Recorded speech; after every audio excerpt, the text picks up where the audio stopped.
السلام عليكم ورحمة الله وبركاته. اللهم صل وسلم وبارك على سيدنا محمد، وأهلا بكل جماهير الكورة. ما تنسوش تعملوا لايك واشتراك في القناة وتفعلوا الجرس علشان دايما يوصلكم كل جديد. بعد الفوز المهم اللي حققه النادي الأهلي على سموحة، المارد الأحمر بيواصل مشواره بثقة كبيرة في سباق الدوري.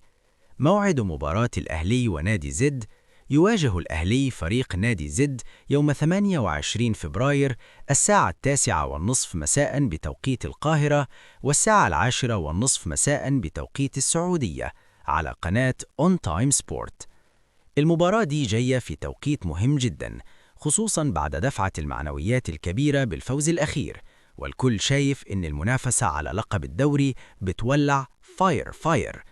الأهلي مش ناوي يفرط في أي نقطة، خصوصاً مع ضغط المباريات وتقارب النقاط في جدول الترتيب، وكل مباراة بقت بمثابة نهائي.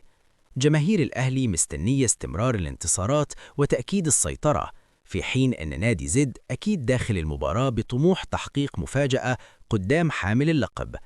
يا ترى الأهلي هيكمل سلسلة الانتصارات ولا نشوف مفاجأة جديدة في الدوري؟ اكتبوا توقعاتكم في التعليقات، وما تنسوش الاشتراك علشان دايما معاكم في قلب الحدث.